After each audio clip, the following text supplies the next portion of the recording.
that. I like that. I like that.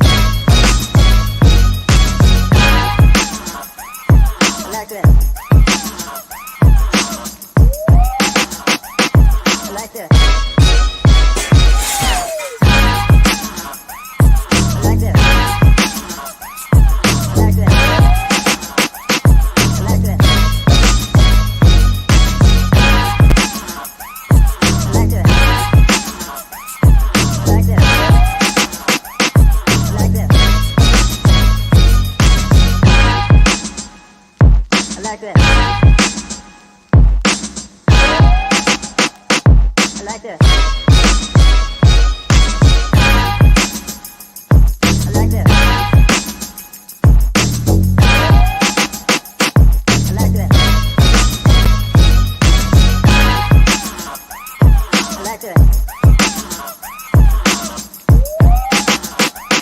I like that. Shuck it, duck it. Hey, everybody. Hey, what y'all doing out there? Oh, Lord. We have been busy bees. Hello, Georgia. Hello, the United States. Hello, people in Atlanta and Midway and Houston, Texas, Dallas, Texas. You know, hello. You done got all your hellos in. Jolly, you do know you get a turn. Go ahead. It's my trademark. Hello, boys and lady. It's wonderful to see your lovely faces tonight. I heard the show is going to be perhaps one of the great shows that will air in 2023. I don't think the lady got no material of her own. But again, I like to say hello to the people in Florida, New York, New Jersey, all over the United States. Remember, Cher, she didn't have enough in her IQ level, I guess, to come up with her own stuff. So she had to steal my material. But it's okay. We share information. Thank you so much. Remember, share. You're not going to talk about my friend like that. Exactly. Well, I'll be honest with you, I'm not comparing, but they talked about Jesus Christ, and that was over 3,000 years, and they're still talking about him. So she should be honored. I talk about her. Oh, okay. Okay. Charlie, just before bullet number 1, we had a special message for you in the agenda, and we would like for you to act accordingly, because part of ATR Media's job is to engage the communities in which we are in. And we are coming up on a special election time, and we not only want people to vote, but we want educated, engaged voters. So this past weekend, we have been very busy bees in the city of Savannah and Chatham County, going to a lot of forums and debates and places to check out these candidates for you and bring the information back to you, so that then you can weigh, the information and make educated votes. So let me interject something for a minute. And I think what's interesting, a lot of individuals don't know the difference between a forum and a debate. And I think that's our purpose, is to explain that. I'm not going to put you on the spot. I'm going to tell them exactly the difference between a forum and a debate. A forum is when a particular candidate get up and talk about his vision or her vision and what the seat will bring if they elect her or him to that particular seat, whatever that individual running for. And that's the format. Now, a debate is when one says something, say, I'm going to bring more jobs to the area, so and so, then the individual who's running against that person, they say, you've been sitting in that seat for 16 years and you didn't try bringing no jobs there. Now all of a sudden you're going to bring jobs? So a debate is different from a phone. So you sort of debate each other exactly what you do in a debate. And I thought I was and Charlie, I thank you. I really thank you for bringing that point forward. Because shout out to Minister Seals, who had the first pastoral. What is it called? The interdenominational pastoral Minister Alliance. Okay, it's the Ministerial Alliance. So he is is a sitting pastor because he knows God. Okay. Wow. So the first forum or debate, and the words were used interchangeably, because the first place that we went to on Saturday was the Alliance, and this was a group of pastors that I'm not going to use code words, but they brought two panels up. They brought the mayoral panel and the at-large post 1 panel up. They didn't have anybody else there. So if you're looking for any of the districts, none were shown. Wow. But yeah. So technically, what you telling the viewing audience, you back in Houston now, but you was in Savannah over the weekend. Yes. I don't think someone was aware of that. I thought I'll share that information because they're trying to say, how do you know all this if you in Houston? But over the weekend, you was in Savannah. I was in Savannah. I was at the pastoral forum. That was what you call a one-trick pony. He was the moderator, and I've never seen a one-trick pony in my entire life. You know what I mean by one-trick pony? His format was absolutely unbelievable. He made history in Chatham County. I have never, in 45 years of working with candidate, one person let the person who is running for the seat go first every single time on over 10 questions. And the person who else showed up, Miss Davis, I think her name, she was second. And then the incumbent was third. So you couldn't even rebuttal or even, it's not a debate, anything he was saying because he was last every single time. You don't run a debate like that. And I mean, a phone like that. He was absolutely, I would tell him to his face, it might was his phone, but he did not, what's the word we use? Democracy, it wasn't in that. It was one trick pony. So that's our first subject. We're comparing and contrasting. So there were two forums or debates. Okay, so we're going to say that first of all, this was a secret. And it was a secret forum because you had Pastor Seals, Pastor Tillman, a whole lot of the notorious Savannah pastors were at this forum, okay? But they must have been keeping it a secret because half of the room was pretty much empty.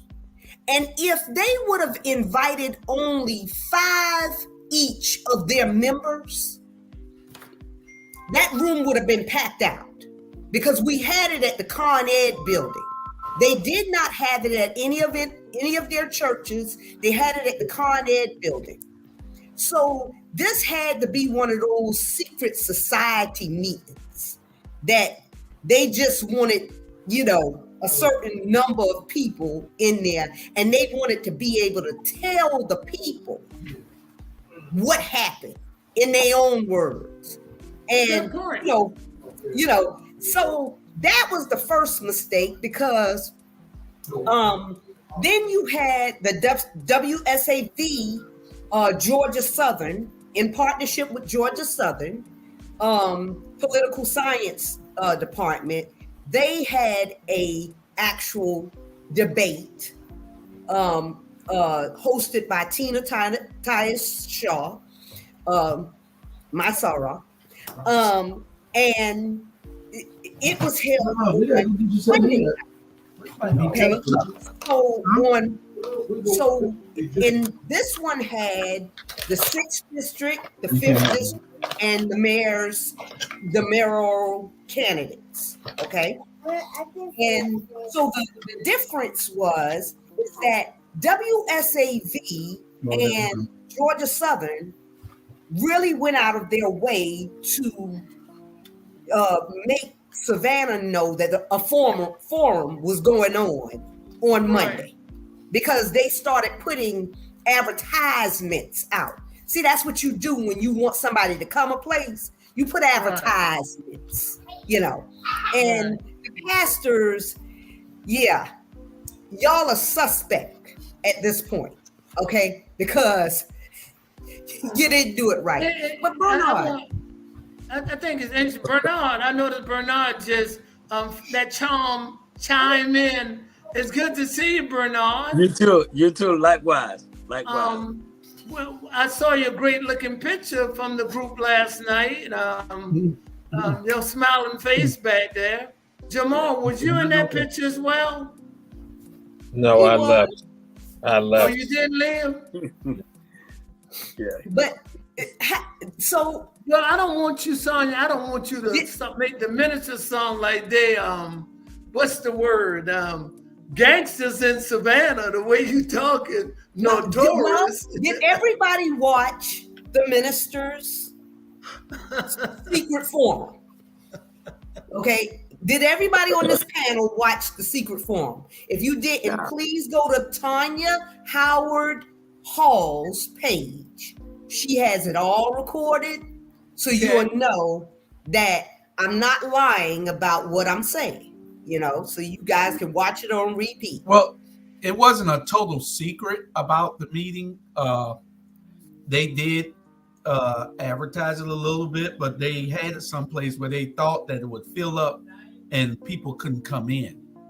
So that meeting at the Con Ed building was meant to do exactly what it did, to straighten people off from coming, because if you had it someplace else where they didn't have to cross the street for parking or something, if it was at a church and they all could just pull into the parking lot, it would have been much more better attended. There was hardly anybody there. Now, where exactly the Con Ed located? Because I had that term from a lot of people, and some of the viewing audience might not know exactly where it's at. It's at MLK and Gwinnett. Connors Temple owned the building. It's the Con Ed for Connors Temple Education Building. Mm-hmm. And so it's across the street where the old YMCA used to be before they moved? Yeah, that's Bernard's old church. Yeah, across the street from Connors Temple. Yeah. Oh, okay.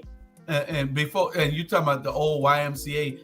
Yeah, it used to be in that area. Yeah, but everybody that knew that the old YMCA was over there is dead right now, Charlie. No. The history of it, you can't, let that go. Right, they got a marker. Nobody on here knows about it except go ahead, Jamal. Jamal, go ahead. Oh, I played there, and also that was the Black USO too. So now, just to give you a background, I'm gonna say don't trivialize it. That occurred because of a riot. It occurs because of a riot of the Savannah Police Department in the 1940s beat and assaulted Black soldiers from Camp Stewart. And what happened, Dr. Ralph Mark Gilbert then did a report for the NAACP and also other reports for the NAACP about the mistreatment of Black soldiers at Camp Stewart, now called Fort Stewart. And so those Caucasian police officers attacked Black military personnel on West Broad Street. And so that's how that essentially came about, and that was the Black YMCA and also the Black USO.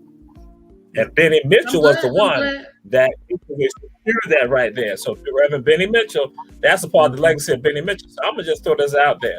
I told folks, because Connor Temple has some other pastors there, and they have been trying to manifest the legacy of Benny Mitchell, and none of them have manifested the legacy of Benny Mitchell. I'm just gonna put it out there, and some of y'all might try to slander Pastor Mitchell. Guess what? No. I'm not gonna be a part of that, because he talked about some stuff. I'm gonna say he and I stood right on the steps of Connor Temple, right at the door of the church, and he said, Jamal, actually he didn't use the wrong. He used the other thing. He said, Claude, they want all this right here, and they want us, the churches, to have a central place for us to come park our cars, and then they provide us with transport to come to the church. And he talked about all of that. And guess what? I think back about what me and he and I discussed in the 1990s, and I see all that happen right now. So that building right there is the legacy of Benny Mitchell, and all the pastors who have been at Connors Temple since that time have never manifested Benny Mitchell at all. In fact, have been jealous of it. Yeah. Well, I appreciate you sharing. I appreciate you sharing that information. My distinguished brother over there said all the people are dead, and he just wanted to kill it. But that's okay. He wanted to kill me most of the time. Thank you for assassinating me. But Jamal, thank you for sharing that most intelligent information by the USO. I did not know that. And the viewing audience need to know that. That's why our history seemed to get shoved away, because of like people with that guy with the silver hair in that corner. He wants you to know. You gonna let Bernard go? Or you gonna keep going?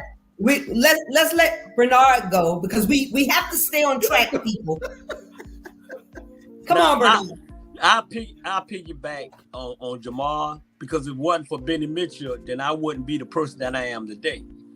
And I was the youngest ever in Connors Temple Baptist Church, the youngest usher. No, the youngest board member of Connors Temple Baptist Church, because of Pastor Hill. Benny Mitchell was the one that motivated and had it going, that the first Martin Luther King Day parade that came to Savannah, Georgia, he the one did this. And I was sitting right there on the float with white shoes on and jeans. So if they try to do whatever they're trying to do, then they're a hypocrite. It will never be a Benny Mitchell. It will never be a Reverend Whitehead, and it will never be Kanye Connors. Those are the three ones that I respect, the Connors Temple Baptist Church. The rest of them, it is what it is. Okay. It is what it is. Thank you guys for history lessons, commentary, everything. Okay. So we're going to go back to comparing the two forums. Okay. Everybody stay focused. Okay. Because in one forum, the pastors forum, there were about maybe 10 questions asked. I don't even think it was that many. About 10. But they were each given, it seemed like, unlimited amount of time to answer these questions, So, but the control that WSAV had was that they asked a lot of questions, probably about 15. And they wasn't softball questions. And they gave each respondent 1 minute to respond back to the question. And if a respondent used another candidate's name within their response, that candidate was able to have another 30 seconds as rebuttal. So,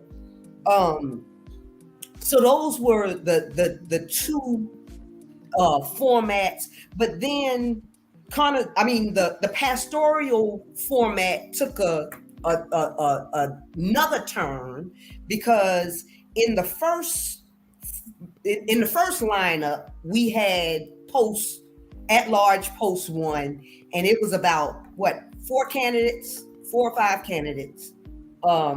There was Tony Thomas, Carol Bell,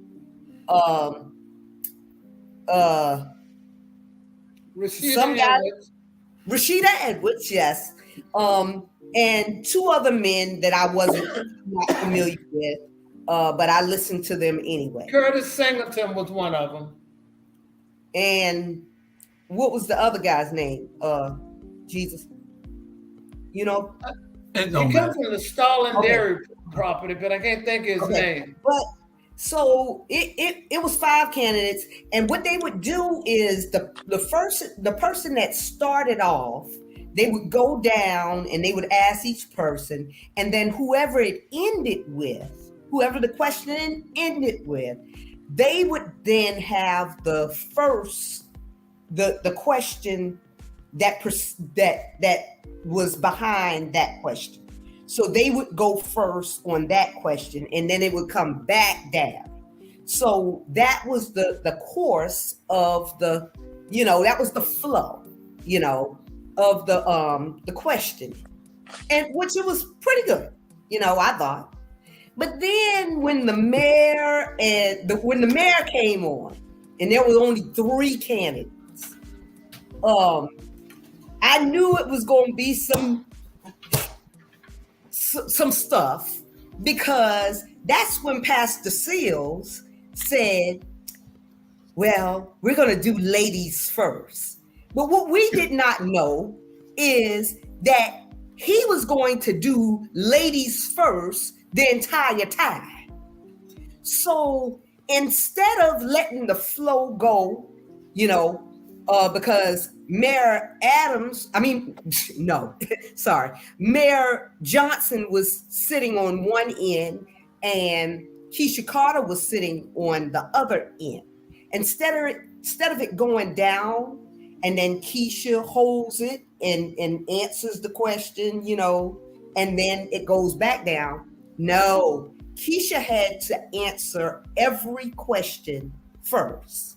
That's correct. And then,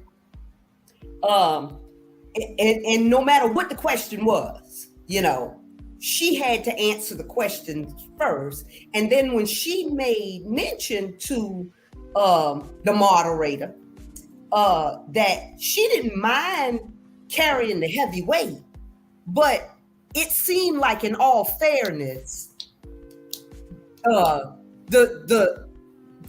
mayor should go first at some point, Right. Oh no, that's when Pastor Seals decides he's going to throw around his weight, no pun intended, but he decided, well, this is not a debate, so now he's going to change it. This is not a debate. This is a forum.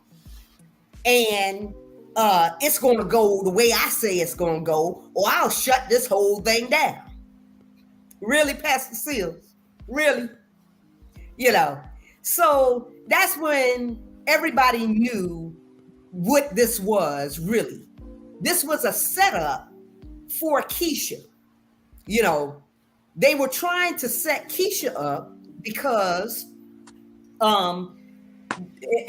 everybody knows that Van and the pastors, Pastor Seals, Pastor Tillman, all of them, they're friends, eat lunch together, go out together, whatever they do together. They're better than friends. Closet friends. Yeah, they closer than close. So, so then everybody realized what it was. And that was the deflation for me. But she still held her own. Yeah. You know. Is there a question? So my question is it dangerous? Should church members rely on pastors to be honest in their support for community leaders? And has this been a dangerous practice to the Black community? Bernard, you go. The words is about to come out my mouth is the word of Bernard Brown, not our Black media opinion.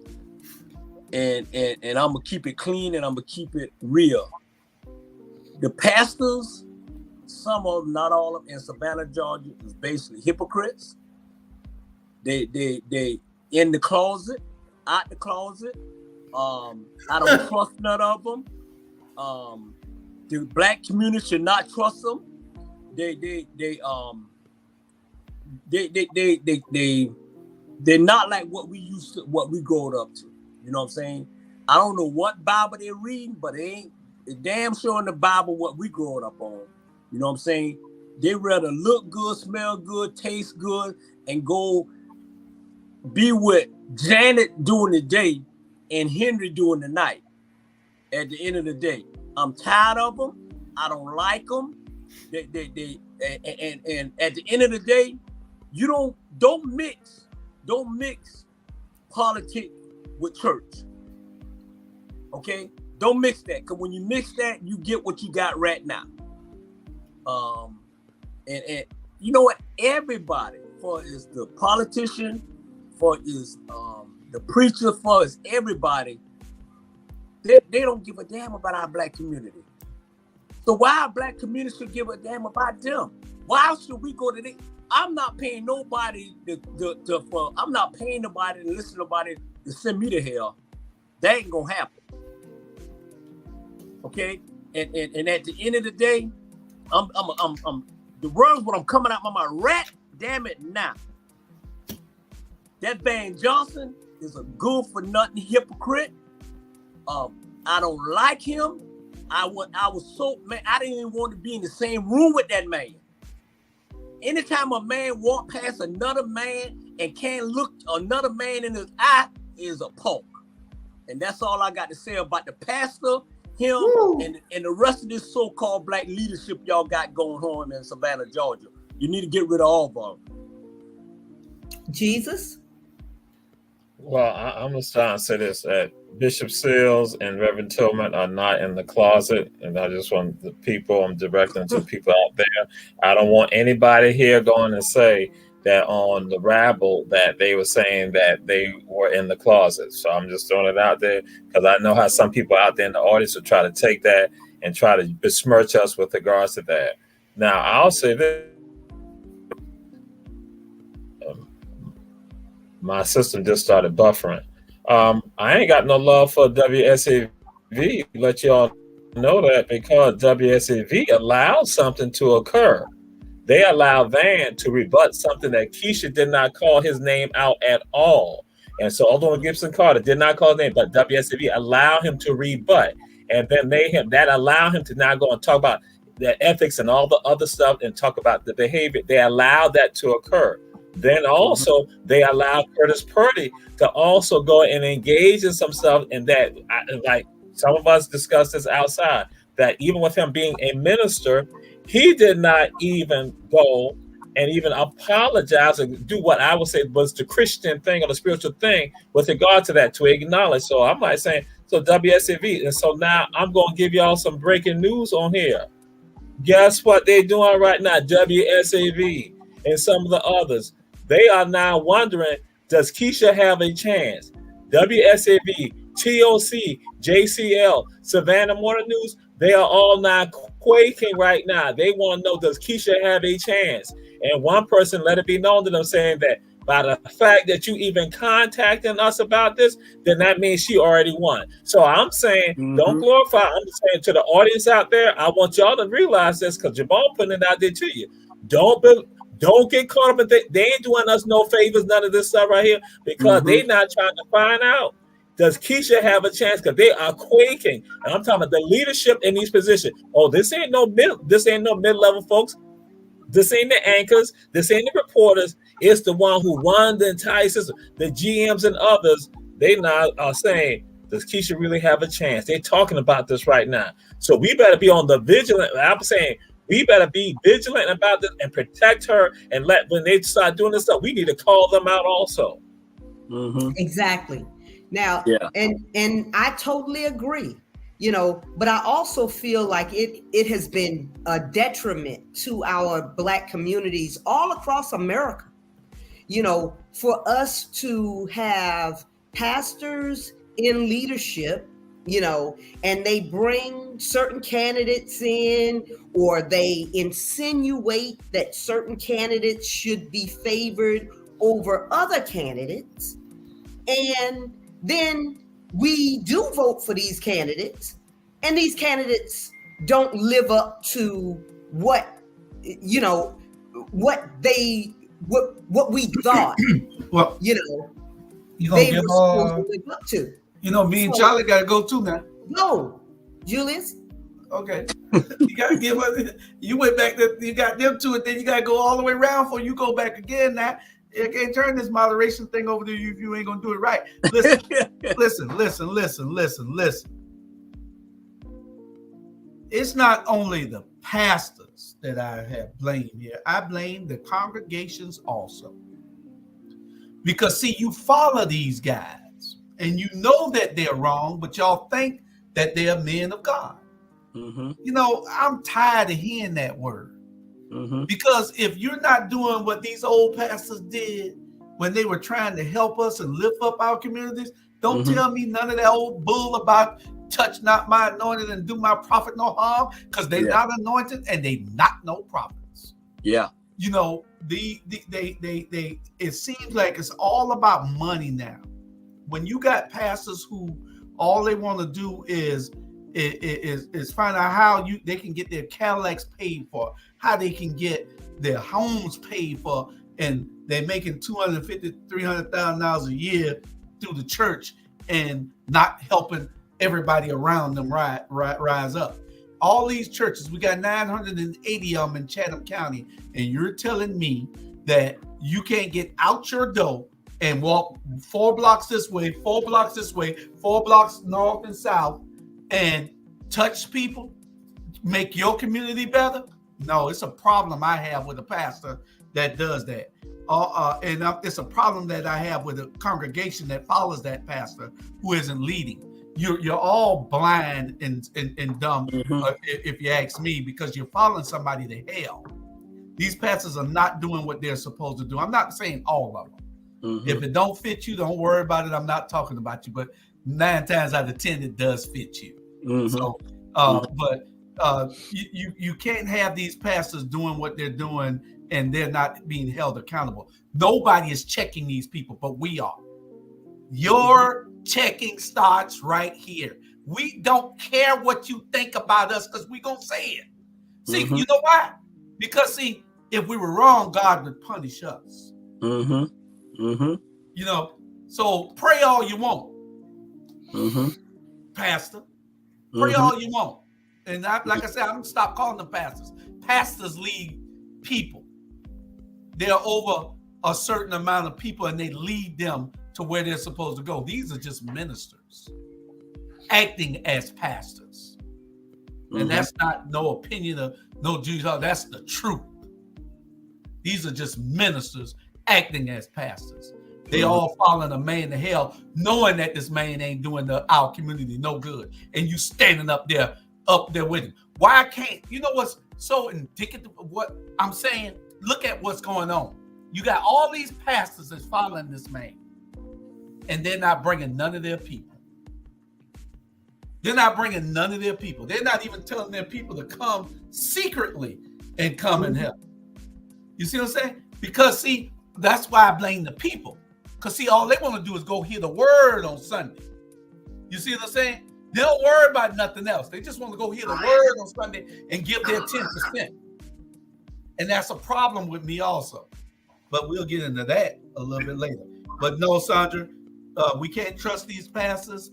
They are not doing what they need to do. They are groupies and fans of Van. And not only Van, they're groupies and fans all over the country. They're not doing what they need to do to uplift our communities and make them right.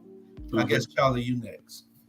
Well, I think you guys fill in the gap or fill in the blank. All I'm going to say, I was under the impression that he would have done the right thing. You don't run a forum that way. Every single question that you give the candidate who is running for the office against an incumbent, go first. And then the young lady, Ms. Davis, went second, and Van actually went third. And I'm saying he been around long enough. He's a seasoned politician. He has not helped Savannah. He have crippled Savannah and economics and things of that nature. And all I'm saying, and I'm going to be short and sweet because y'all guys done fill in the blank, is that the pastor supposed to lead by an example and not do what took place on Saturday. And you're wrong, and you can't make right out of that. And Charlie, you know, he had a one second. Charlie, you know, y'all seen it, Bernard? He had a little thing on Sunday morning, and my thing didn't come out till Sunday evening at 3:00, Sunday afternoon at 3:00. But he had something on his way to church on Sunday morning. He was talking about, he was trying to justify what he did. And I like Pastor Seals, nice guy. I really do. And, you know, what I say in his capacity as pastor does not reflect on me and on his relationship that I hope it doesn't, that he and I have, because I think he does some good things, except for when you follow the wrong people, when you know they're not no good, and you can see where the people are hurting, and you're not trying to uplift people by sending them in the right direction. But lead by example. Lead by example. Yeah. Go ahead, Bernard. But you know what? You can always tell when you stepping on people's toes, because this morning, I ain't calling names, said, who give Jewish Hall the right to talk about my preacher? That who give him the right to talk about my preacher? He need to get some information. You know what I say? I say, who give you the right to talk about Jewish Hall? I'm leaving. You know what I'm saying? So it's like, I'm telling you, when you got other people talking, that means we hitting home runs. Mm-hmm. And W, like Jamal say, WSAB is a hypocrite.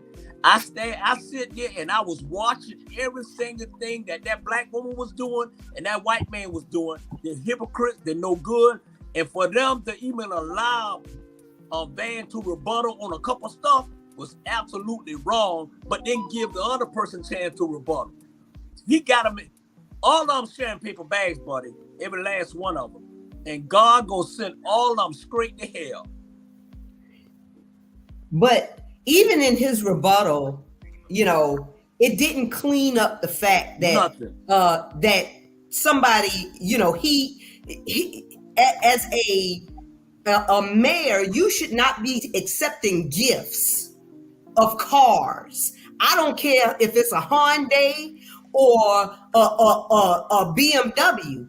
You should not be accepting those types of gifts from anybody, you know. So for Keisha to make it public and him to say, well, I never knew that a Hyundai was a big time car. So, you know, well, it is a car, period. And you should not be accepting gifts like that, Clarence Thomas, you know. So let's just get that straight.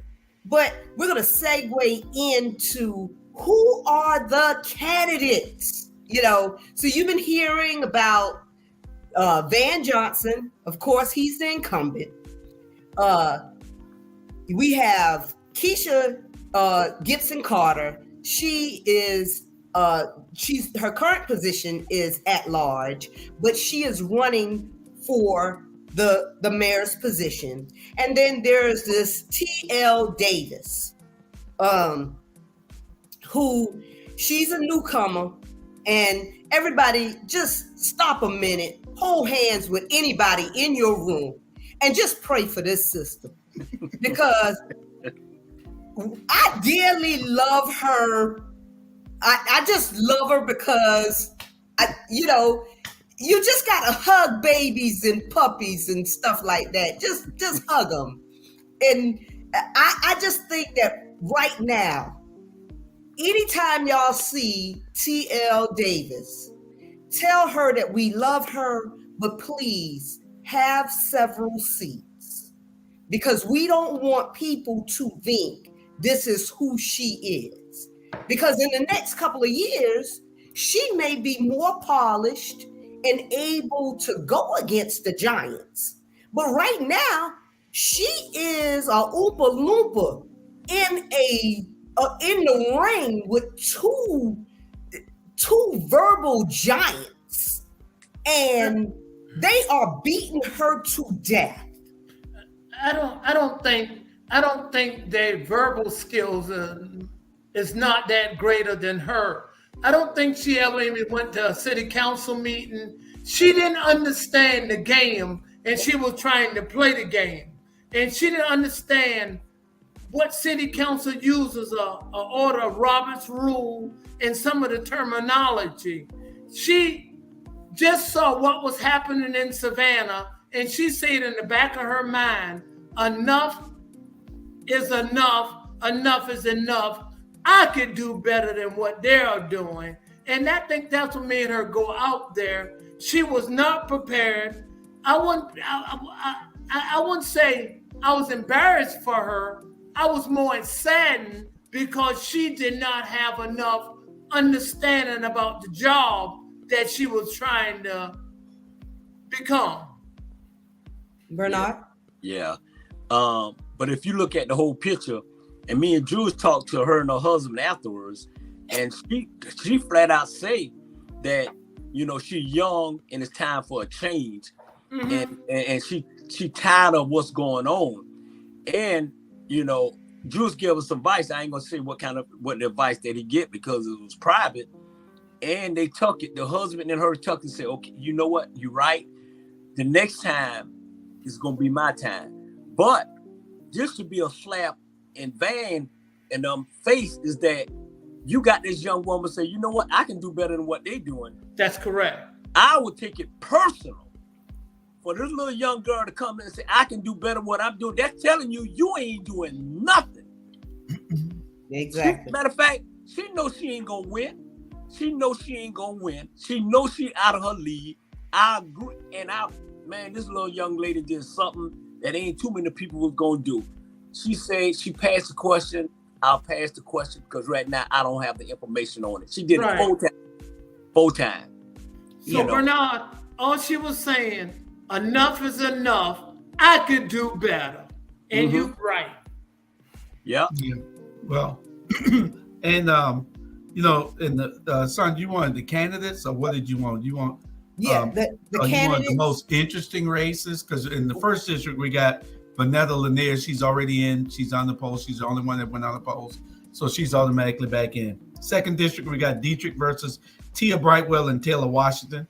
The third district we got Linda Wilder Bryant versus Todd Rose, Tammy Stone, Clinton Coward, and Malik Jones, and one more person probably, I think. I might have missed him.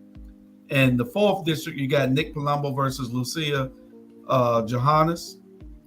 And the fifth district, you got Estella Shabazz versus Dr. Robert Bryant, our co-host. And in the sixth district, you got Curtis Purdy versus Mike McCann, the Carlo guy, and another lady who didn't show up, Ms. Jackson or something like that. In the post one position, you got Alicia Miller Blakely versus Rossiter. And that's post one, Jamal? No, that's post two. Post two. Okay. In post one, you got Rashida Edwards Tony Thomas, Carol Bell, and others. I can't remember who else besides those Well, I can help you three. out. It's Clinton. It's Clinton Young. Clinton Young. Mark Smith. Huh? You said Mark Smith. Clinton Young and Mark Smith. Yeah, Okay. Clinton Young and Mark Chris Smith. Singleton. Curtis Singleton. Oh, Curtis. And All Mark of them Smith. wasn't at the debate the other day. No, they're coming up tomorrow. No, I'm And, talking about when they had post one debate the other day. Oh, Everybody didn't show up, obviously, because it was only Carol Bell, Tony Thomas was there, Rashida Edwards, and Curtis. yeah. Okay. Well, a few of them didn't show. In post 2, you have Alicia Miller Blakely versus Pat Rossiter. And for mayor, you have Van Johnson versus Keisha Gibson Carter and a lady, Miss T.L. Davis. And I did give Miss Davis some advice. I told her to stay engaged, stay involved. I said, I basically told her, well, there's no way that you're going to win this race. No way in hell. And I told her, but this is where it starts, to stay involved and get involved and become part of the solution. Right. But out of all of that, I think the 5th district was on fire with Dr. Robert Bryant. He really got in, and I think we'll get to that in a minute. I think that's your next Julius, question. can I interject you just for a second? I think Ms. Davis should go ahead and look at voting for another candidate in that race. Don't even vote for herself. That she feels strongly that if Van is not the person, she should go ahead and vote for Keisha. And because there's no need in throwing away her vote. She should vote for Keisha. That's my suggestion. That would be my suggestion too. Don't take any votes for granted in this one. You know. How much it costs to run for mayor, Charlie? $1,750. You know what somebody could have did with that? Yeah. I mean, there's a lot that could have been done. That's a nice cruise. No, right there. she wanted to voice her. She wanted to voice her concern that enough is enough, and she paid that price. Now I'm asking her to take that vote and not vote for herself. Vote for Keisha. Mm-hmm. Well, Sandra, your new show, let's talk about it. You could have Miss Davis there. She needs a tutor. She needs a what you call mentor. Yeah, so you could be that person for her. I believe that everybody, if you want to get in the process and you want to be a part of it, get in. You have a right to. Everybody has a right to. I would also say that if you don't know the policies and you don't know the ins and outs and what these acronyms stand for and what these agencies are, to work on some campaigns. Come and learn. Come in and sit down and involve. Watch our Black media. We're gonna teach you a whole lot right here. This is a lesson plan right here. What you're gonna get right here. We give it to you raw. So come watch us. And please attend city council meeting or watch them on TV so you have an idea of what's going on. Yes. Yeah. You need to know what the issues are. Go, Jesus. I'm just gonna ask the producer why you ain't had no commercial yet. And the producer just told me, just got up right here and told me that we need to go to and we got people, and we got people paying for this, and we're gonna want more people to pay for this right here. Yeah, I want to show y'all something first. We discussed it, so yeah, I'm just saying. I wanted to show y'all something first. I wanted to show y'all something first, and this is Charlie Brown was represented by the little Charlie in the middle there, but this is just some of the people that were there for her last night. We had a whole army there. Jamar ain't even in there because he got sick and had to run home. But that's a whole army right there of great looking people who were there to really do the work of changing the course of this city. But we're Go gonna go ahead, to put that the picture commercial. back up again for a minute. Put the picture back up. Yeah, you see that big guy on the end? He's the enforcer. He That's will right. get you. The big That's guy right. Yeah. be on your right hand side. Yeah. He said- is the enforcer. Hey, if I wish him up would, that's his picture. If I wish him up would and a photo, that would be Yeah. his picture because he said I wish him Yeah. would. That's the bodyguard. He scared me half to death last night. He scared me to death in our back seat the other night too. Okay. Anyway, we're gonna go to commercial. We'll be right back.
So let's just talk about first why Van said that he should be reelected.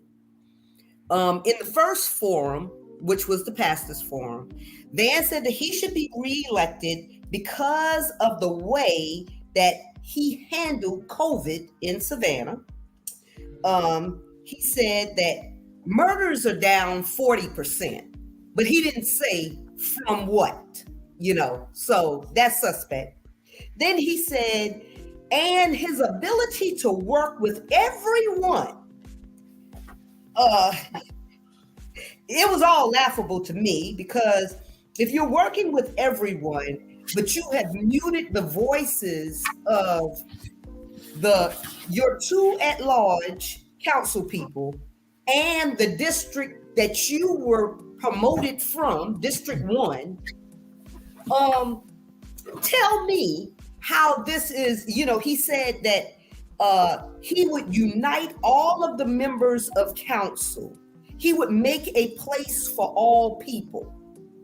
And then he started talking about, he wouldn't have ethics complaints and stuff like that. But he didn't talk about the hostile work environment that he has created, to cause, things to go left or before they even were seated, before they were even in panel. So what did you guys think about his, I know that you had to catch it in one of the forums to why he feels like we should give him another 4 years. Well, that's my first time going to a debate, and I was sitting right there in front. And to be honest, I heard nothing but all lies. And I wrote down a couple of things. He said that he against SCAD not paying taxes and they should pay taxes. That's what he said. Then he said it's a $37 million, something like $37 million out there to go to the drainage problem. And that's another lie because every time it rained hard, every street in Savannah, Georgia get flooded. So where that money going? And it's been 60 years and we still getting flooded. Then he said that he should get reelected because he can communicate and bring people together. That's another lie. I have never heard any out of all of the debates that I seen last night. The number one thing came up to WSAV. They say, why is so much turmoil down there in City Hall. They asked all of them that, period. So at the end of the day, if these people in Savannah, Georgia don't see the black written on the wall, man, it is something wrong with y'all. It is something wrong with y'all. And my thing, and I'm a hush. Savannah bringing all this money in from everywhere. Where the money going? Where the money going? Charlie? I think what's interesting, I'm gonna piggyback on what Bernard started, is that what he first is backdoor the changing of the charter. See, a lot of people in Savannah are not aware of you cannot put anything on the agenda. I'm talking to people who sit on city council who represent you. You can't. The public go down to the city hall meetings, and guess what? They can't get on city council. He have taken it away from the people.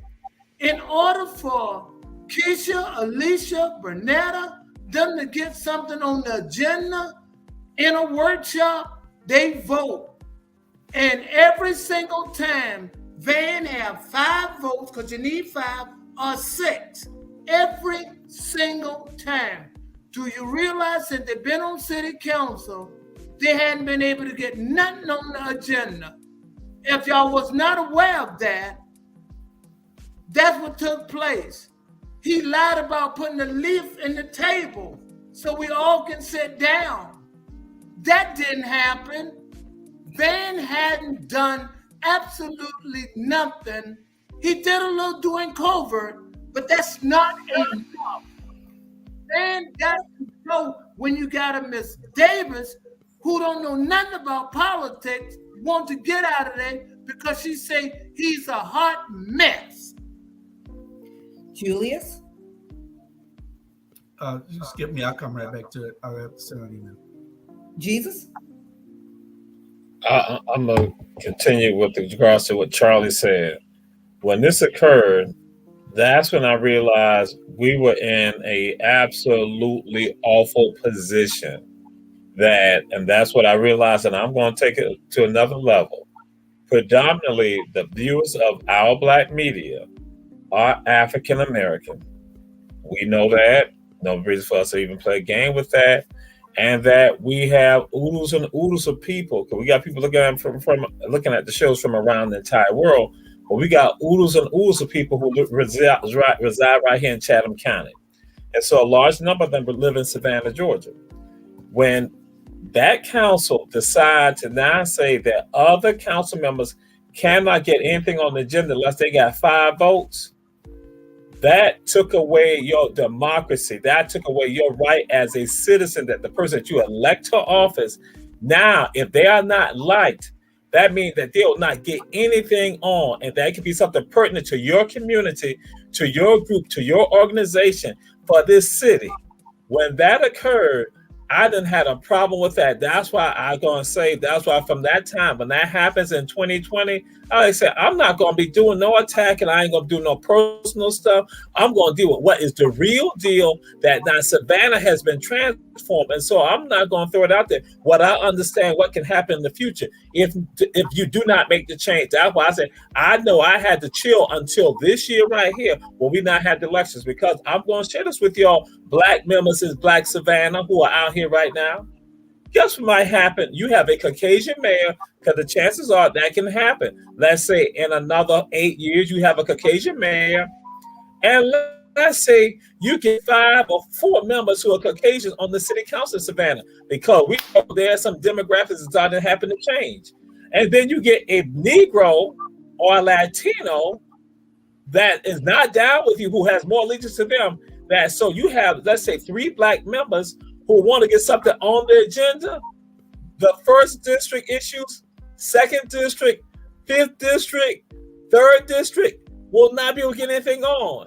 And guess what? That Caucasian mayor and Caucasian members of the council say, guess what? We didn't do this.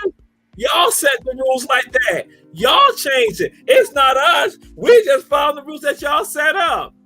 When that occurred, Exactly. I said the day will come that we are now going to be able to address it. That's why I put it out there. Y'all don't understand how important this election is right now, because for you to have democracy, you do not have democracy in Savannah, Georgia right now. It is gone. It was annihilated. It was killed when they did that. And people are so silly and so stupid. Y'all worry about the dignity and decorum. You lost democracy in Savannah.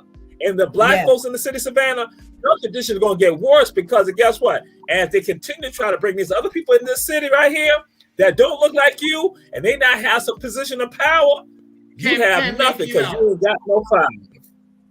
And what's so profound about it, Charlie? I thought you already went. Can't make it.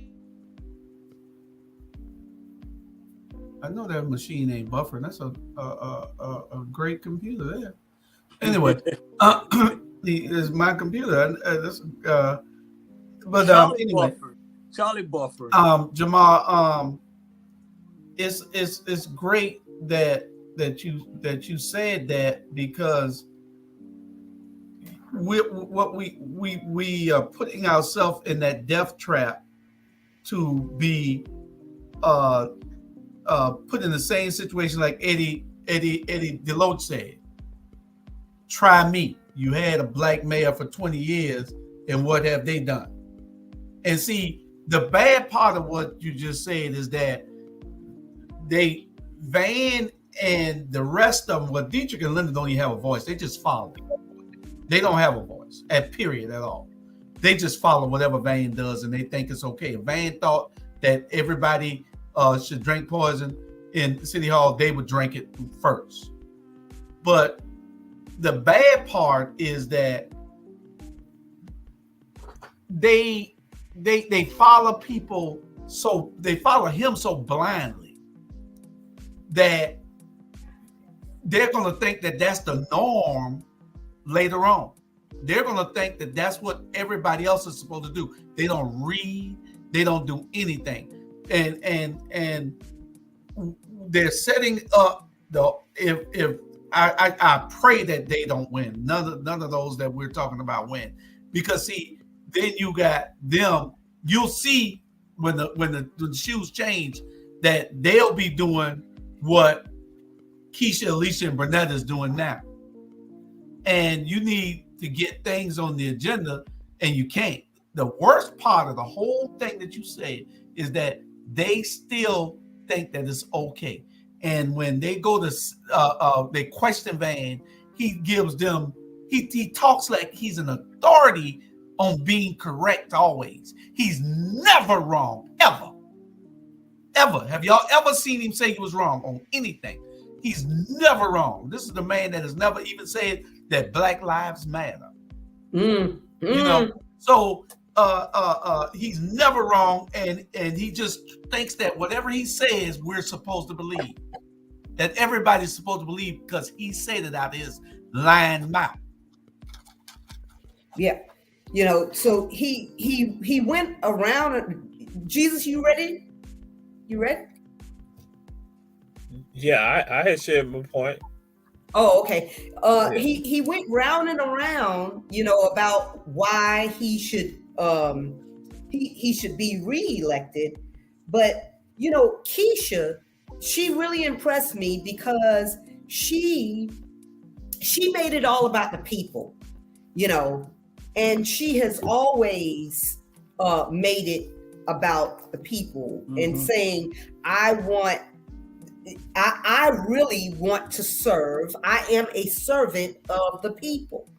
And this seat needs to be given back to the people that elected us, you know? So in spite of everything that they were trying to throw at her, she really overcame with her words and her passion. And you can tell that she didn't have to read her accomplishments, you know, or anything from a notepad or anything. She knew it right from her mind and from her heart. She spoke from the heart. of what she wants to do and what she wants to see, how she wants to see Savannah. So I like, I really liked her. She really impressed me both nights. She was a class act. She was a class act.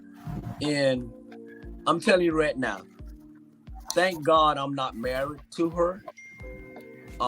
Because I probably will be in jail right now. Because all the people that's coming at my wife, especially that little punk Purdy sitting up there, it would have been on.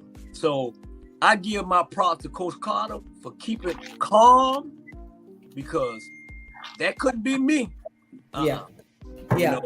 She stick everything. She won that debate, hands down. He's sitting up there like he know they're gonna reelect him. But at the end of the day, I'm telling you, and I pray to the black community in Savannah, Georgia, y'all got to make a change. Because just like that white man said a couple months ago, he said, the white folks in Savannah, okay, we all right. We just fine. Mm-hmm. He said, we just fine. Yes.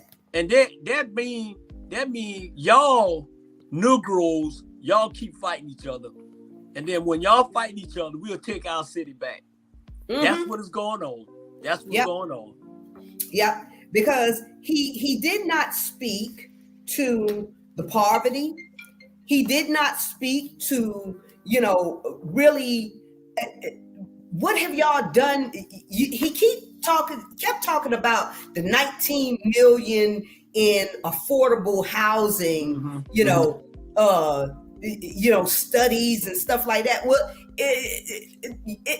I need to know where y'all putting some houses at, some apartments at, because if y'all spent $19 million,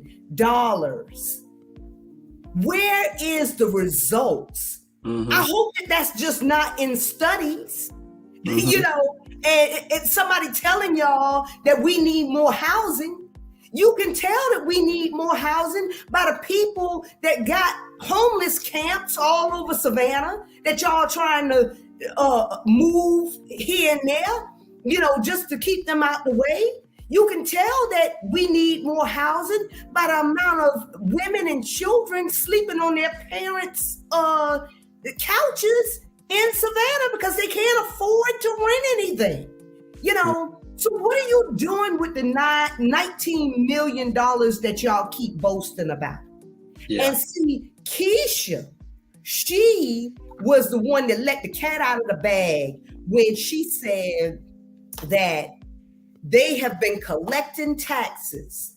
The reason why she wasn't for T-Splosh and for that other tax that they were trying to get passed through is because what they say they want the money for is not what they spend the money on after it is collected.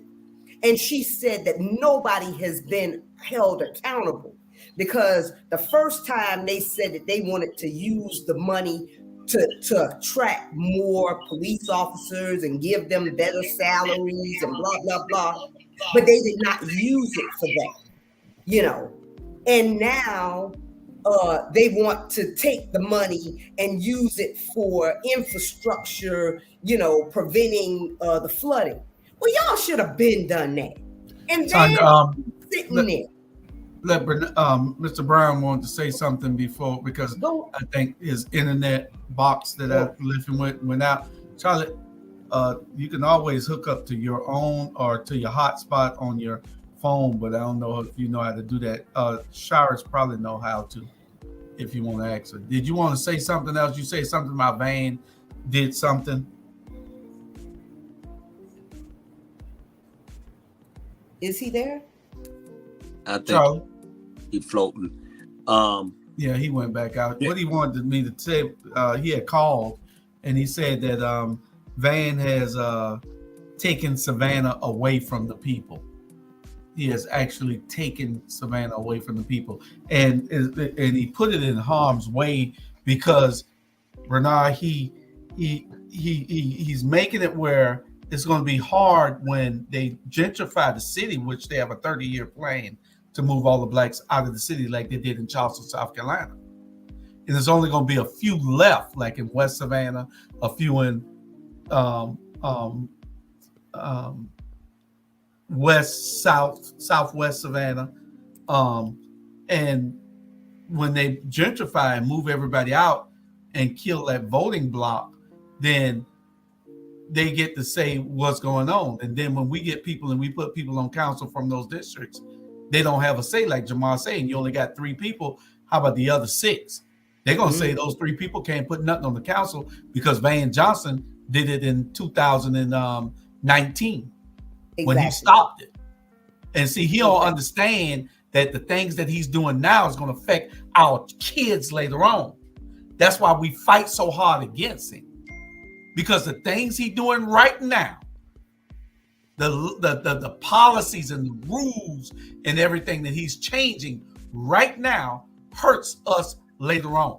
Yeah. And that's not good for us. Yeah. You know? And you're right. And the word, I always say the word on the street, and what Van gonna do, all that money he packing, he gonna take that money and go back to New York.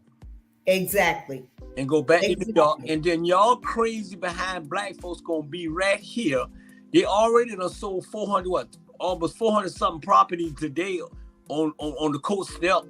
And all of them was white people buying them. And most of them was in West Savannah. And what I can't understand is y'all think we making this up. We're not making this up. I've been here 11 months and know more about 11 months than all y'all been staying here your whole life. Just because you feel like you living good, it ain't gonna be good, because in 3 years, y'all gonna be out of here. Yeah. They're gonna take your home and y'all gonna be out of here. Because they have lost since the last cycle, they have lost 10,000 Black citizens of Savannah, but gained 30,000 Caucasians and others. Mm-hmm. So that means that if we have one more cycle, that we lose that many residents, that many African-American residents in the city, we will no longer be the majority. Mm-hmm. We're 50, we're still at 50, we were at 57%. We're not anymore. You know, so keep allowing this to happen, and you're going to really see what the previous administrations, you know, that all of them, Van has been on these administrations for the last, six rounds. It's time for a real change. And when we start talking about things and he starts acting as if he didn't, that 17-story building that SCAD is putting up right outside of the downtown district, he acts as if he didn't know nothing about that. Mm-hmm. Yeah. Did y'all see him? Yeah. You know, acting like he wasn't even at the table when they was planning it. Yeah. You know, but then Keisha Carter busted him and said he was right there. As a sitting mayor, you should know how that got there. Yeah. He knows. He knows. And let me say this, and then Jesus, you can pick it up. Let me tell you what's going on here. All the folks from the north is so high in the north, right? So everybody that's staying in the north is coming down to here to Savannah, Georgia. They don't mind paying $3,000 for a rent or whatever, because they're paying $6,000 up in New York for rent. So when they come down here, it's a piece of cake. And that's what they're doing. The north is coming and buying everything down here because they living good down here. $3,000 of them are like $3. And that's what's going on. And I guarantee you, just like you see on Montgomery Street, Bull Street, Abercorn and all that, white folks, you will see more too. That's true. You know, and they probably, black folks who looking at us and listening, they probably wanted to say, okay, if all is happening, how can we stop it, or what we got to do? Some of them saying that. well, what should we do? Go vote. Go vote.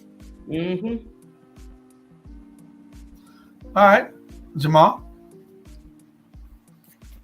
What was the question? Unlike the other members of the Rabble, I don't have anyone to prepare my dinner, so I had to cook my dinner. So I had to step away I ain't got to no prepare cooking my dinner. dinner. So unlike the other members, so what was the question? Okay, we have I'm examined going to say the mayor's race. Bernard Brown. Yes.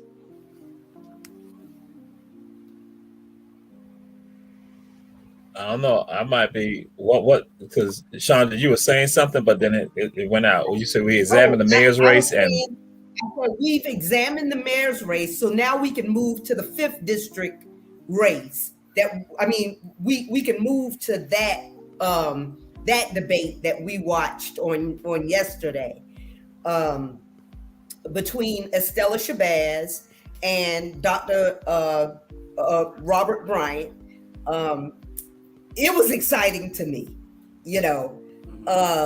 Estella has been in her seat for the last 12 years, and she came with her notebook, and I'm gonna just say That thick. yeah. I mean, she came. Yeah, it wasn't a notebook; it was a binder. Yeah. She had a binder full of stuff. But she could not even read her own notes with passion and convincing to anybody but the 3 people that she brought with her. Mm-hmm. But I just she's the one trick pony, because her method of debate has not changed since 2014. And then her dog whistle, the funniest part of the entire night was when she said, "This is not the time to practice." And that was her dog whistle to all of the older, community members that would say, "Well, we do need a change, but, maybe maybe this is not the time to change because, she's been there for 12 years. She know everything." Yeah, she's been there for 12 years, but her voice has been muted. And not because Van took it away, but because she just don't say nothing. She don't show up for nothing but votes, just like RG said. And she has not actually produced results. Mm-hmm. And when RG said, well, it only takes 12 years to graduate from school. So I'm not sure why it's taking you this long to produce any results. I was dead. Yeah, it was a great line. Yeah. Yeah. Got used in that one. Yeah. Yeah. But I loved RG also because RG was talking about having a citizen-focused planning, citizen-focused, everything, giving the citizens back their voice and then taking their will to the dome. And that is what you should be electing your elected officials to do. Take your issues to the dome. Go, Jew. Yeah. I thought Robert was on fire. He was passionate about what he was saying. He meant it. He said it. And he acted as if he would do it. So you have to take him on his conviction and how he articulated his message to the people. He really did a great job. He showed the contrast between him and Estella. And he called her out on a lot of things. He had her so frustrated on the end that she almost wanted to fight. Mm-hmm. Van was so frustrated on the end that he didn't know what to say. Mm-hmm. And he says that he's going to run a campaign on dignity and decorum and being the same person that he's always been. I hope you do. Stick to that. We're going to run one to beat you. It no matter how it is, it's going to run one to beat you. So, I think Robert was just on point with all that he gave last night, and that he really was prepared for what he wanted to say, and it made me really proud of him. Mm-hmm. Now, Jesus. what about you? Jesus. All right, because I was gonna make a comment tied to the other thing. Again, when I said that I don't have anyone to cook for me, I have to cook myself. Bernard then made his response. Bernard don't have to cook because Bernard goes to Uncle Harry's. He ain't never got to cook. He go to Uncle Harry's. Lord. Hey. So that's why I wanted to get that point out. He goes to Uncle Harry's, and I don't know, and some of the others I'm just not aware of, but I know that's what Bernard going to do. So that's America.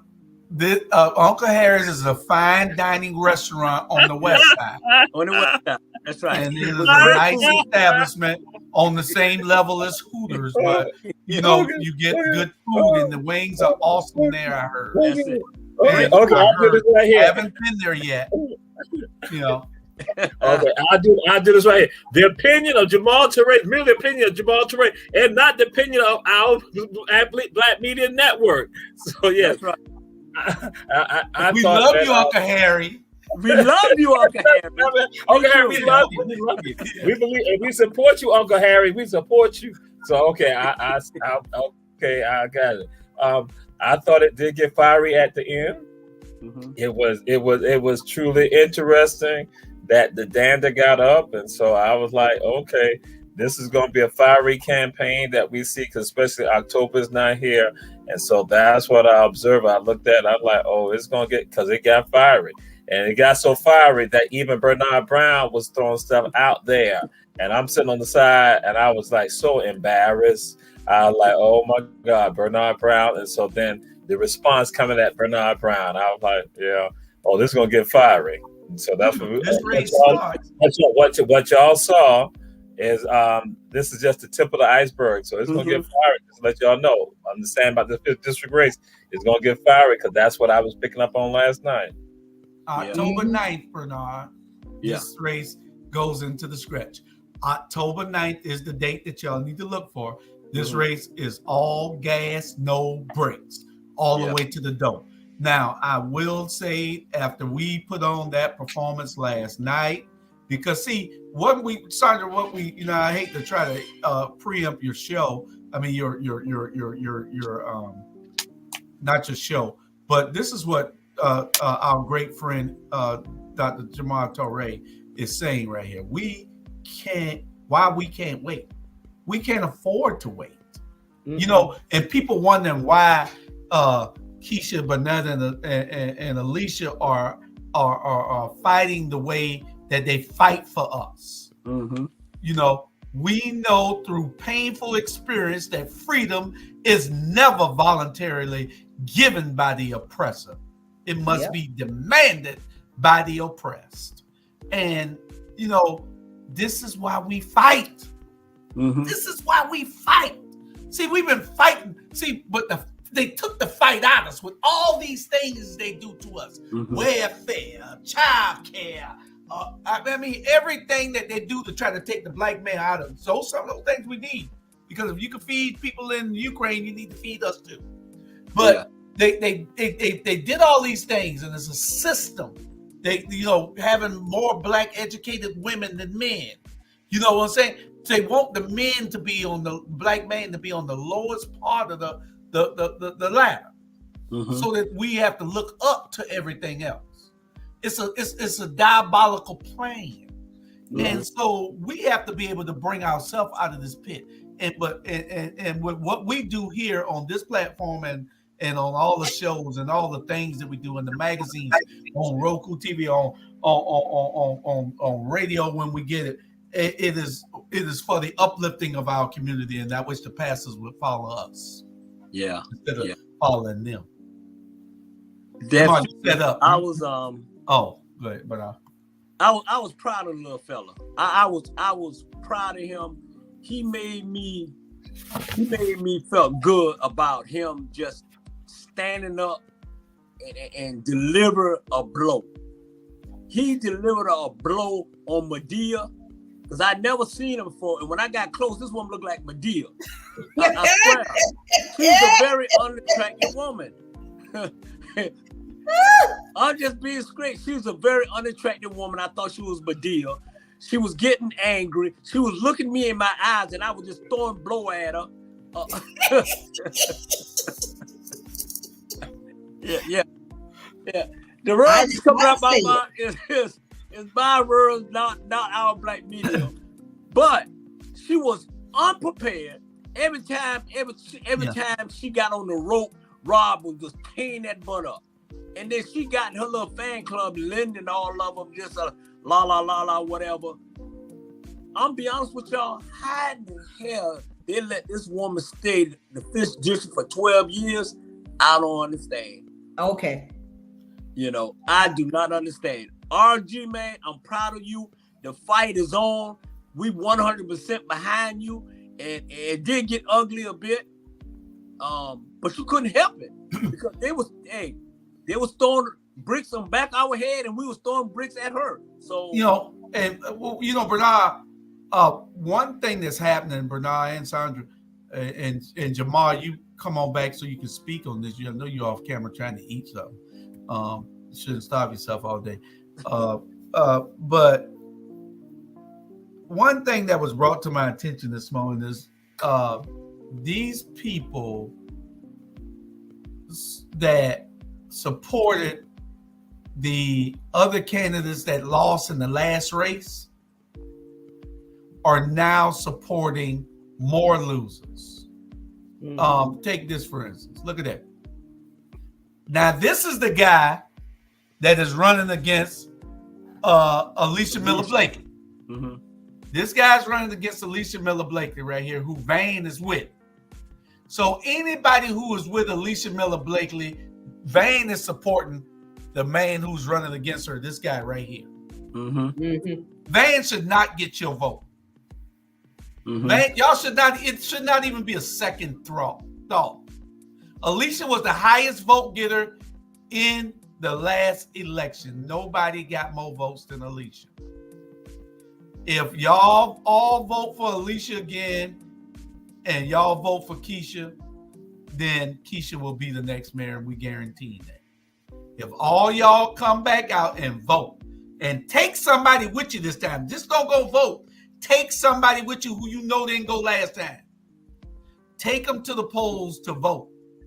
And I guarantee you we'll get rid of these two guys right here that y'all see on the screen. And we'll get rid of that one, the clown who thinks that the mayor is her boss. And we'll get rid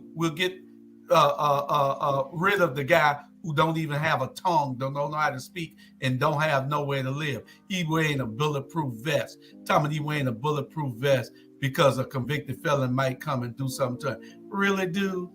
And nobody don't even know where you stay. Where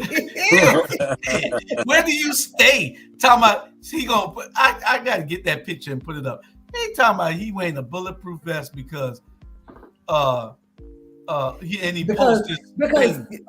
because convicted felons just popping up over his house. Yeah, like they know where he stay. Yeah.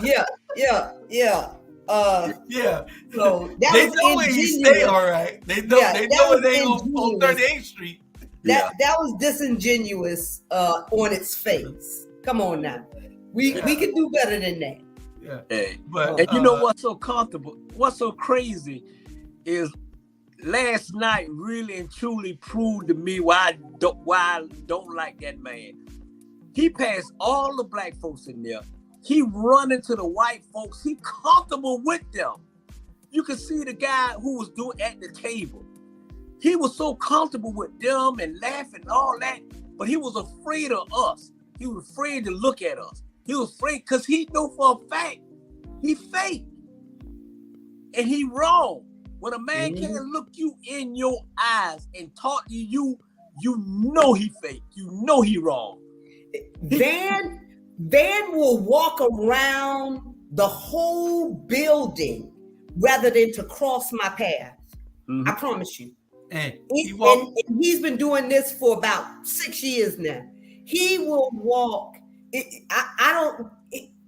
I thought that I almost saw him jump out a window one time when I was going towards. But I'm like, dude, ain't nobody checking for you. Yeah. And he bring his bodyguards around. He walked past Jamal, which was surprising to me, and didn't even say a word to Jamal. This ain't nothing. What? This is nothing. Yeah, he saw Jamal with that tie on. Yeah. And Bernard right there looking like this right here at him the whole time. The whole time. Yeah. He was so nervous and choked up. And I'm telling you, put Clarence Thomas, Tim Scott, and Van Johnson in the same box. They go in as black, and I guarantee they're gonna get out that box as white as snow. Yep. Or talking something that we can't even comprehend. Because they just but my and then in the 6th district, y'all. The 6th district race gave me life yesterday.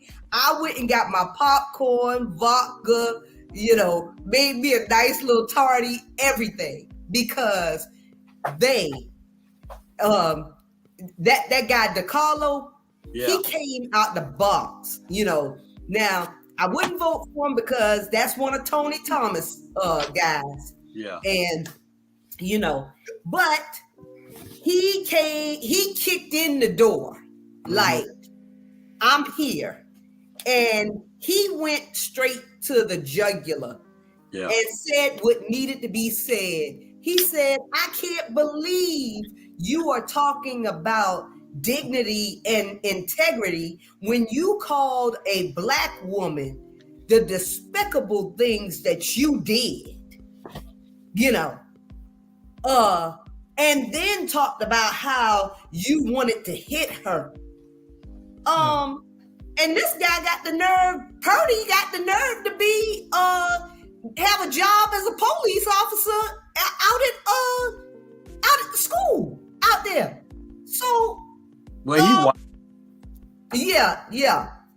He probably didn't get that job until after the elections, because I don't remember him being a police officer out there before. I got a question came in from a viewer for Jamal Torre. Could you please address why black folks are getting killed and taxes are going up? This mayor and his council spends millions on his security detail and bricks on Broughton Street. Do you think that's fair?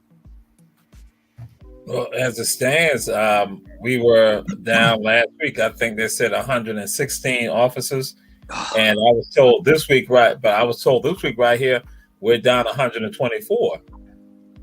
And so I think that's right. Absolutely, it's incorrect, because I think our Alderman Keisha Gibson Carter shared it, that at least having other conversations with other people, that when they increased the millage rate last year, at least with regards to the taxes, that they needed to do that so we can have more officers. But guess what? We didn't increase. We lost officers. So that means we got money set aside. And when she then articulated with regards to, hey, what's going on right now, they're saying we need to have an increase, but they're saying, no, we didn't have an increase.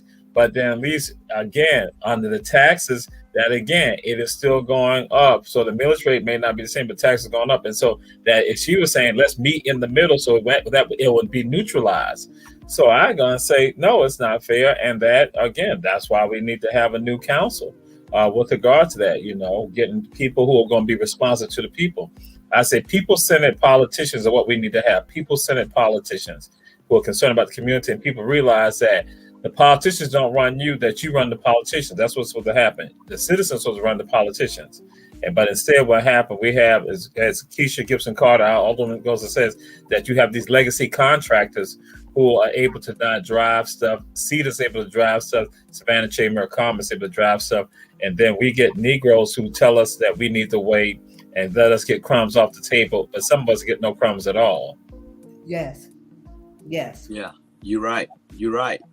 I don't know. It's a disgusting, man. It's like I never thought that I'd be 61 years old and come back to Savannah, Georgia, and come back to this. Come back to this. It's a hot mess. And the way these black folks, they're getting treated, and the way black folks are treating each other, y'all got to come together, man, because it's a disgrace. It's a disgrace. All y'all building up for Savannah's tourists coming here. They're gonna come here and spend money, they're gonna leave. And you're gonna still be right here. And if you can't remember in November to get rid of Van, to get rid of Stella, to get rid of Pewdy, to get rid of Linda, to get rid of them, then you're in trouble. And one more thing with the it started getting rowdy. It got rowdy until the WSAV said, hey, if you act up, we're gonna have to have you removed from here. That's when the guy said about Pewdy calling Keisha out of name. But dude, this guy here, man, he a disgrace. And I hope Mike King, I hope he beat him, because he ain't up but a lynchman for Van, period. Mm-hmm. Yep. All right.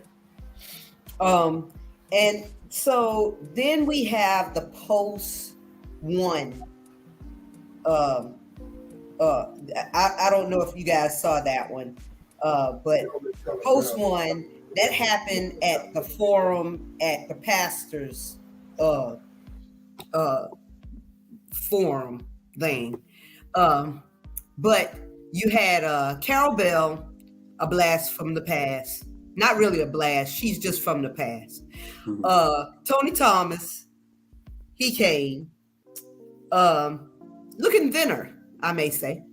And Rashida Edwards, which she was a breath of fresh air, because Rashida is a business owner.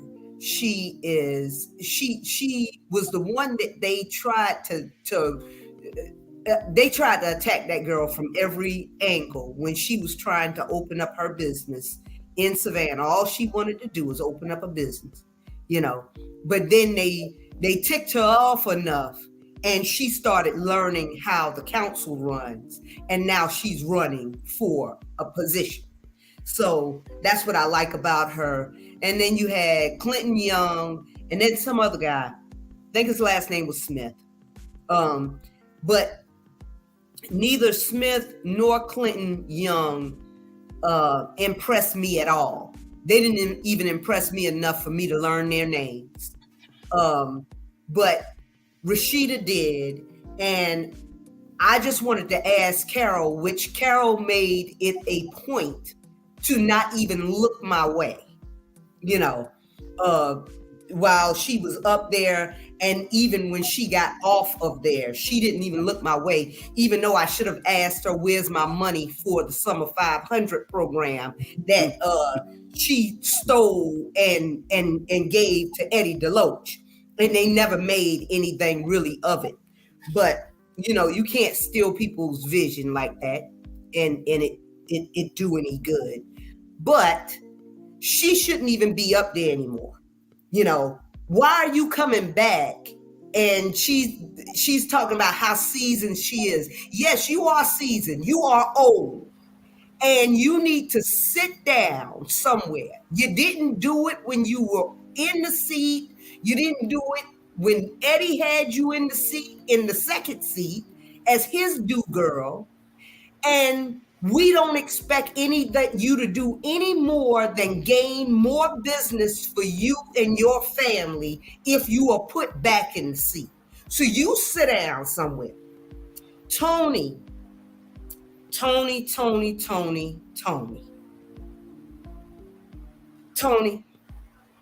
you know, we know that you did a lot for the 6th district when you were there, when you were coherent. And, you know, and we like you. I like you. But I still feel like you spent 20 years on the council. Your time has passed. You're the reason why we have a lot of these policies in place right now that totally have impacted Savannah in a negative way. Rashida Edwards is the person that I would cast my vote after because of where she is, where she's come from. She's a business owner here.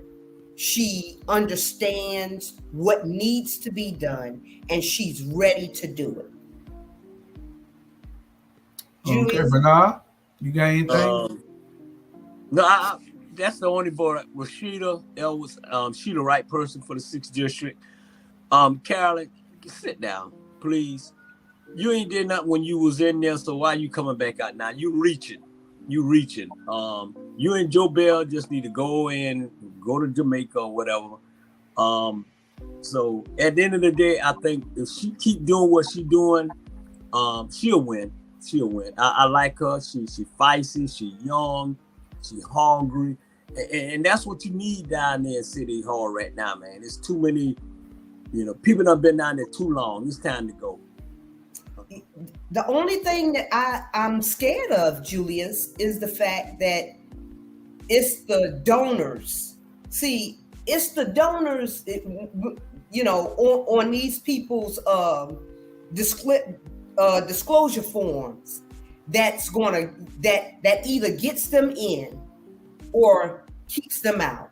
And none of those donors, very, very, very, very, very few of those donors can even vote in the city. Exactly. If he,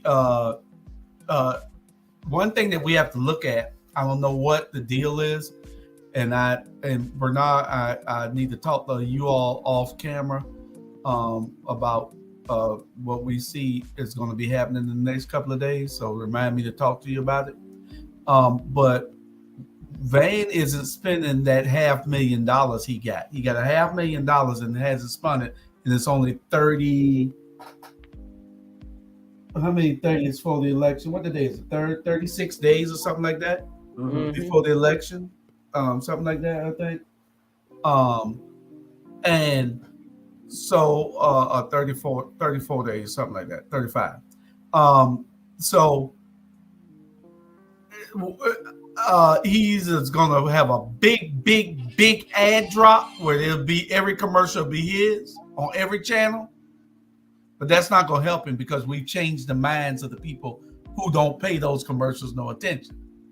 So what he has to deal with is those disaffected white votes with those unassociated black votes now. And those people who have turned on him now because they understand that he don't care about them. Mm-hmm. Only the fools still care about him. And I'm calling all y'all out there fools. If you got a problem with it, call me. I don't care what you think about me. Y'all ought to know that by now. Y'all ain't paying no attention. I don't care. What y'all think I care? That part. Y'all don't do nothing for me. Yeah. So I don't care. So you're fools. If anybody with Van Johnson, your preachers, y'all are fools too. And y'all are leading the people in the wrong direction. And And if y'all can't see it, he fooled me, and that's why I go so hard against him. He fooled me to help him, and he didn't fool me. He lied to me. He didn't fool me at all. He lied to me and told me that he would not do what these people are doing who was before him, and he's came in and done worse. He has done more to turn us around instead of us moving forward. He's set us back 50 years. Van Johnson has. And if people can't see that, then ain't nothing we can do for you. If you don't get out and vote, understanding that this man is a detriment to our community, then what can we do for you? You can't complain about nothing. Yeah. You can't say it's raining. You can't say Yeah. it's cold. You can't Yeah. say that the line's too long. You Yeah. got to get out there and go vote. Go vote early. Early voting starts Yeah. on the 13th, I believe. No? It starts on what, the 16th or something? Early vote looked like it started on the 16th. Go Yeah. vote. Mm-hmm. Go vote. Seriously.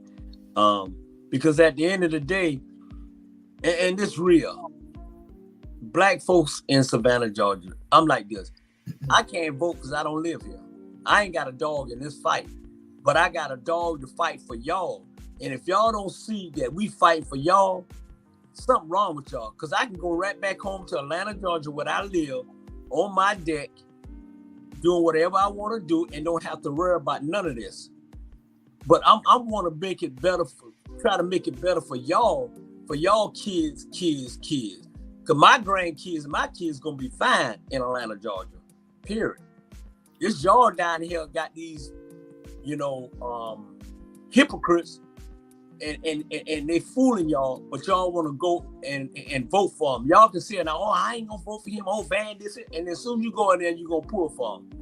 Mm-hmm. You ain't doing nothing but fool yourself, because at the end of the day, these folks going straight to hell. Period. What comes around goes around. What you do in the dark will come to light. Yep. I mean, that is true. That is true. So, It's just, you will wind up not getting, I mean, you'll wind up being in a worse situation, and all Van gonna do is show up at a couple of parks for y'all, I mean, show his face at a couple of places, but Van is getting rich. He has an investment company, and a lot of those properties that's in that same district that he moved out of. I mean, he used to be the leader over, the first district. Those belong to him, and he's holding it so that when gentrification comes, he is a very wealthy man. So if y'all don't know, I'm telling you. Yeah. You got to pay attention, people, and vote. Yeah. And we're going to be out there on the street starting on the 9th, doing what we have to do to make sure that change comes everywhere that we are trying to be, where we're trying to level the playing field and trying to get in the front door. Not going through the back door no more, we're going through the front. So, with that being said, Sandra. Well, thank you guys for tuning into this special edition of the Rabble. We will be summarizing the next debates, which will be held tomorrow. Tonight. Tonight. What's going on right now? Yeah, they're going on right now. So run out and or look at the rewatch of those debates on WSAV. That is the 2nd district, the second district, the 3rd district, 4th district, and post 1 and post 2. So and this weekend, no, I got too many funerals this weekend. Next week we'll be talking about Kevin McCarthy being ousted as the first speaker ever to be ousted. Yeah. And we're going to be talking about that. I don't understand why the Democrats did it, because you're going to get somebody worse, and now you're going to be making these people who are going to be worse are going to do things Kevin McCarthy wouldn't do. So I don't understand the Democrats, what game they're playing. I don't know. Every last one of them voted to oust him, and it wasn't even their challenge. Right. They went along with some folk with 8 idiots and ousted him. I would have left him in there, let him do whatever he's doing, and then those people would have been ostracized. I'd rather have him be mad at those people who tried to oust him, than to try to play a political game with the public. Because now you're saying we got rid of him, let them put somebody worse in place. Yeah. Yeah. When they put somebody Because worse in place. it might be Marjorie Taylor Greene up in there. Yeah. Yeah. So now we got to see what the deal is when I guess they'll be getting a new speaker. I don't know whether when that vote takes place. But anyway. But they're so dysfunctional It right now. It's a shame it's a shame up there, man. This country here is going down to the grave, man. Everybody around the world just laughing at us like we some damn fools. Yep. Period. Yep. Y'all can't say nothing to nobody, no country. Period. They want y'all out there. Y'all can't have your own country. No, they can't. They cannot. So and you know, it's just it's just people paying attention. You know, and people paying attention and understanding what needs to be done. We got elections out here in Port Wentworth, and we got 2 in, and we got 2 that we got to put in. We got Thomas Barbie, who's the mayor pro tem. We need him in office here. We are building Port Wentworth up to where it needs to be at. And we have Ardelise Austin Cone. And those 2 candidates will have a picnic this weekend in Lakeshore Complex Community, their clubhouse. So if you're in the area, come out and eat some hot dogs and hamburgers and talk to the candidates.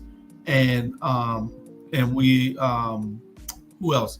You got Natalie Morris and Ricky Lassiter and Gary Monroe in Garden City. So y'all look at these candidates, give them a good look, and let's see where we can go at with it. And last but not least, I'd like to give my last word with saying congratulations to my wife. She got an award today with about 10 other people for being a community leader in the city for her. I guess they had categories for whatever, and I don't know the name of the award. I was working the Community Heroes. It was Community Hero. Yeah, Community Hero Award. That's right. That's exactly what it was. Community Hero Award. Congratulations to my wife, Dr. Tanya Howard Hall, for getting that award today. And congratulations. We see all the great things that she got coming up. Yeah. Yeah. So keep doing what you do, Tanya. Yes. Amen. Amen. All right. Then if all minds are clear, we got what's tomorrow? Wednesday? Y'all watch tomorrow's Thursday. Tomorrow's Thursday. Thursday. My bad. But y'all watch all the shows on Our Black Media. Tune in, share this program and all other programs, and we'll see you. Don't forget the new edition of Hello Savannah, Port City Review, and Hello Atlanta. There is out. You can go to ATR Media Group and look at all 3 of those magazines. They're out right now on the website. Go and look at those 3 magazines: Hello Savannah, Port City Review, and Hello Atlanta. Our newest. This is our 2nd edition of Hello Atlanta, and we believe we're gonna start January 1st. November 1st or January 1st, probably November 1st with Hello Jacksonville. And we'll be coming to Charlotte after that. Okay? All right. So we're going to have news everywhere. We're doing what we do because we're bringing the information to you. All right? All right. Good night, everybody. Love you. Good night. Love y'all. Y'all be good. Love you too. Bye. See you at the debate. Like that.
like to